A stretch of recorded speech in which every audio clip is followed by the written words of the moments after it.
Hello दोस्तों, let's shoot में आपका स्वागत है। आज हम सीखने जा रहे why Excel is important for accountancy. लेकिन वीडियो शुरुआत करने से पहले मैं आपको रिक्वेस्ट करूंगा, ऐसे ही और भी वीडियो देखने हैं तो हमारे चैनल को सब्सक्राइब कीजिए और बेल आइकन को ज़रूर दबाइए। एक्सेल में ऐसा क्या है कि जो अकाउंट्स के लिए इम्पोर्टेंट है। अगर आप देखें कि अगर आपको अकाउंट्स में मास्टर होना है तो एक्सेल सीखना बहुत ही ज़रूरी है। एक बार एक्सेल आप सीखेंगे तो आप मास्टर हो सकते हैं अगर आप उसका बेसिक से अंडरस्टैंड करना स्टार्ट करेंगे और एंड लेवल तक जितना इम्पोर्टेंट है अकाउंटेंसी के लिए उतना ही अगर आप सीखेंगे ना तो really I am saying that you become the master. Okay, तो चलो शुरुआत करते हैं। Why Excel is important. Okay, क्या एक्सेल की इम्पोर्टेंस है जो अकाउंट्स के लिए यूज़ होता है। तो पहला सबसे इम्पोर्टेंट है, एक्सेल अपने डेली बिजनेस ऑपरेशन के लिए यूज़ होता था। कि जब भी एक्सेल नहीं था ना तो कैलकुलेटर लेते थे, रिपोर्ट निकालते थे और इवनिंग में मैनेजमेंट को देते थे, लेकिन तब तक टाइम निकल जाता था। तो ये जो डिसीजन मेकिंग का जो टाइम है ना बहुत इम्पोर्टेंट है। ओके, तो एक्सेल ने वो टाइम बचाया है और डिसीजन मेकिंग के लिए मैनेजमेंट को थॉट्स करने को दिया है। तो फर्स्ट एक्सेल का जो सबसे इम्पोर्टेंट है, विद इन अ सेकेंड आपको मैथमेटिक्स एंड फाइनेंशियल कैलकुलेशन करके देता है। क्या करके देता है? With in a second mathematics and financial calculation करके देता है, जिससे मैनेजमेंट को रिपोर्ट इमीडिएटली मिलता है और इमीडिएटली मैनेजमेंट अपना कम्युनिकेशन करते हैं कि क्या क्या डिसीजन लेना चाहिए। ओके, दूसरा और एक इम्पॉर्टेंट है, सबसे इम्पोर्टेंट, अगर आपका डेटा इनपुट परफेक्ट हो, तो एक्सेल आपको चार्ट बना के भी देता है, ग्राफ्स भी बना के देता है, और सबसे इम्पोर्टेंट जो वर्ल्ड में इम्पोर्टेंट टेक्निक है that is pivot table. Pivot table में डिफरेंट टाइप ऑफ प्रेजेंटेशन करने की स्किल है, लेकिन वो यूज़र को डिफाइन करना है कि यूज़र को चाहिए कि भाई मुझे ये कॉलम पहला चाहिए, मुझे ये कॉलम पहला चाहिए, तो ही वो प्रेजेंटेशन दिखेगा और डिसीजन मेकिंग परफेक्ट हो सकता है। ये डेटा मिलने के बाद कंपनी का फोरकास्ट भी कर सकते हैं कि भाई कंपनी ग्रो कर रही है कि नहीं, कंपनी का प्रोग्रेस बढ़ाने के लिए और क्या क्या करना चाहिए, तो ये एक्सेल करके देता है। और दूसरा आप देखेंगे एक्सेल ऐसा बनाया है कि जिससे आप बजटिंग एनालिसिस भी बना सकते हैं कि भाई मेरे पूरे साल का कितना खर्चा मुझे करना चाहिए और कितने पूरे साल में मुझे इनकम चाहिए, तो वैसा मेरा रिवर्स प्लानिंग होगा। तो budgeting is a most important cost control technique which will be use by way of Excel. Okay, Excel में और एक फैसिलिटी है कि वो आपको डेली फाइनेंशियल स्टेटमेंट बना के दे सकता है, अदर रिपोर्ट्स भी बना के दे सकता है। ओके, उसका क्या फ़ायदा होगा कि डिसीजन मेकिंग जल्दी हो जाएगा और सिस्टम से मालूम पड़ेगा कि सिस्टम को क्या ज़रूरत है। ओके, और what changes to be implemented, मतलब टाइमली एक्शन ले सकते हैं। अगर आपका presentation that is MIS management information system का जो रिपोर्ट है, अगर आपका परफेक्ट होगा तो management within a time वो डिसीजन परफेक्ट ले सकती है। और एक एक्सेल का एक फ़ायदा है, अभी ये जो लास्ट फंक्शन है, import and export banking information and financial data. Okay, अगर बैंकिंग सॉफ्टवेयर में कोई डेटा एक्सपोर्ट होता है, ओके, तो वो डेटा एक्सेल में एक्सपोर्ट होगा, तो एक्सेल में एक फैसिलिटी है, वही डेटा इंपोर्ट करेगा और जो भी आपके बैंक रिकन्सिलेशन का डेटा है उससे वो आपको कंपैरिजन करके देगा। ओके, जिससे आपका बहुत सारा टाइम सेव हो जाएगा। ओके, तो ये सब सीखने के लिए अपने को क्या करना चाहिए वो हमने हमारे डिटेल एक्सप्लेनेशन अलग से हमने दिया है, तो लेट्स स्टार्ट इट। तो चलो दोस्तों, बेसिक ऑफ एक्सेल अपन करते हैं। ओके, तो एक्सेल बेसिक सीखने के लिए अपने को फर्स्ट पहले जो ऑपरेटर है वो अपने को पहले अंडरस्टैंड करने पड़ेंगे। जो अरिथमेटिकल ऑपरेटर यहाँ पे है, plus sign, minus sign, multiply sign, divide sign, percentage sign. Okay, यहाँ पे आप देखेंगे ऑपरेटर प्लस कैसे उसका यूज़ होता है एक्सेल में। आप देख सकते हैं, मैंने स्क्रीनशॉट दिया है, वही मैं यहाँ पे एक्सेल में दिखा रहा हूँ आपको। यहाँ पे आप देखेंगे मेरी यहाँ पे सैलरी एंड वेजेस कॉस्ट है, बोनस कॉस्ट है, staff welfare and reimbursement cost है। अगर मुझे टोटल निकालना है, मुझे इनका टोटल निकालना है, तो एक्सेल में फैसिलिटी क्या है, मैं इक्वल टू दबा के सेल नंबर D22 सेलेक्ट करता हूँ, प्लस देखो मैंने ऑपरेटर यूज़ किया, plus cell number D23 plus कर रहा हूँ, प्लस सेल नंबर D24 कर रहा हूँ, तो इसे मेरा आंसर आ रहा है। ओके, एक्सेल में और भी फंक्शंस है कि जो आपने 6 स्टेप्स किए ना, उससे बेटर एक्सेल ने एक फंक्शन भी दिया है, सम। कमांड प्रेस करके ब्रैकेट ओपन करके आपको रेंज सेलेक्ट देना है और ब्रैकेट क्लोज करना है। यहाँ पे भी आपको टोटल मिल सकता है। ओके, अभी नेक्स्ट ऑपरेटर है माइनस साइन। माइनस साइन कैसे यूज़ होता है, यहाँ पे मैंने एक कैलकुलेशन आपको दिया है कि मुझे अगर नेट प्रॉफिट कैलकुलेट करना है तो total revenue minus total expenses. तो चलो एक्सेल में भी देख लेते हैं। ये मेरा प्रॉफिट एंड लॉस है, ये मेरा टोटल रेवेन्यू है 57 लाख एंड मेरा ये टोटल एक्सपेंसेस है 64,87,781। तो अभी मुझे मेरा ये प्रॉफिट और लॉस कैलकुलेट करना है। देखो यहाँ पे मैं इक्वल टू साइन लेके ये सेल सेलेक्ट कर रहा हूँ, टोटल रेवेन्यू माइनस, देखो ऑपरेटर मैंने यूज़ किया, माइनस टोटल एक्सपेंसेस, तो मेरा ये नेट लॉस आ गया। ओके, तो ये माइनस का ऑपरेटर आपको समझ में आया है। उसके बाद आप देखेंगे और भी ऑपरेटर है, मल्टीप्लाई, डिवाइड, परसेंटेज। ओके, तो यहाँ पे मैंने फिक्स एसेट का शेड्यूल दिया है, मैं एक्सेल में ये दिखाता हूँ आपको।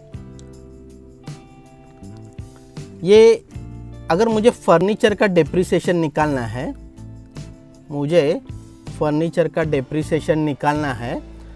ओके, देखो यहाँ पे आप देख सकते हैं कि there is no purchase during the year financial 18-19 और वही मेरा क्लोजिंग है। ओके, मुझे 10% डेप्रिसिएशन निकालना है, तो मैं इक्वल टू साइन या प्लस साइन भी दे सकते हैं। ओके, प्लस साइन देके वो सेल सेलेक्ट करता हूँ, क्लोजिंग बैलेंस, मल्टीप्लाई 10 डिवाइड, मेरा ऑपरेटर यूज हो रहा है 100। ओके, ये मेरा डेप्रिसिएशन कैलकुलेट हुआ। ओके, और भी दूसरा वे है, इक्वल टू, मैं सेल सेलेक्ट कर रहा हूं, इनटू 10 और मैं परसेंटेज साइन दे रहा हूं, मेरा डेप्रिसिएशन कैलकुलेट हो रहा है। देखो ऑपरेटर कौन से यूज हुए हैं, मल्टीप्लाई और परसेंटेज साइन। ओके, उसके बाद ऑपरेटर है, आप देख सकते हैं, इक्वल टू है, लेस देन साइन है, लेस देन इक्वल टू है, ग्रेटर साइन है, नॉट इक्वल टू साइन है। ये सब अपने को टैक्स पर्पस के लिए, बजटिंग के लिए, प्रोजेक्शन के लिए यूजफुल होता है। और थर्ड है टैक्स। टैक्स का अगर कैटेगरी अपने को अंडरस्टैंड करना है तो अपने को एक्सेल में जाके देखो प्रैक्टिस करते हैं। यहाँ पे आप देख सकते हैं कि मेरा tax equity cell number B3 में है और C3 में कैपिटल है। ओके, अगर अपने को ये दोनों टैक्स ज्वाइन करने हैं, ये दोनों टैक्स ज्वाइन करने हैं, तो प्लस दबा के, प्लस और इक्वल टू दबा के वो मैं सेल सेलेक्ट कर रहा हूँ और मेरा एंड कमांड यूज़ कर रहा हूँ एंड मैं कैपिटल सेल सेलेक्ट कर रहा हूँ, that is C3। I answer equity capital. अगर अपने को स्पेस चाहिए दो टेक्स्ट में, इक्विटी और कैपिटल में, ओके, तो Excel has given other command is concatenate. क्या कमांड का नाम है? कॉनकैटनेट। ओके, तो प्रोनाउंसिएशन होगा कॉनकैटनेट। तो यहाँ पे मैंने अर्निंग पर शेयर दिया है और यहाँ पे अर्निंग पर शेयर आया है 18 रुपीज़। ओके, ये मेरा मैंने फॉर्मूला यहाँ पे यूज़ करके दिया है। Okay, concatenate cell number B8 और सेल नंबर C8। ओके, यहाँ पे मैंने रुपीज़ साइन दिया और यहाँ पे मेरा आंसर आया। अगर मुझे रुपीज़ के जगह यहाँ पे INR करके चाहिए, ओके, तो मैं क्या करूँगा, ये मेरा जो टाइप है आप देख सकते हैं कि यहाँ पे मैं INR डाल रहा हूँ और यहाँ पे वो फॉर्मूला अभी देखो मैं कैसा करता हूँ, कॉनकैटनेट। ओके, ब्रैकेट सेलेक्ट करता हूँ, EPS, और जो भी मेरा अल्फ़ाबेटिकल है वो हमेशा कोर्स में होता है। तो यहाँ पे मैं यहाँ पे एक स्पेस दे रहा हूँ और INR स्पेस दे रहा हूँ और कोर्स कंप्लीट कर रहा हूँ। ओके, जब भी कभी अल्फ़ाबेटिकल डेटा होगा वो हमेशा कोर्स में जाएगा, कॉमा करके मैं वो सेल सेलेक्ट कर रहा हूँ। ओके, तो ये मेरा आंसर आ गया। यहाँ पे भी मैं एक करेक्शन कर दूँ, यहाँ पे मैंने स्पेस नहीं दिया है तो यहाँ पे स्पेस दे रहा हूँ।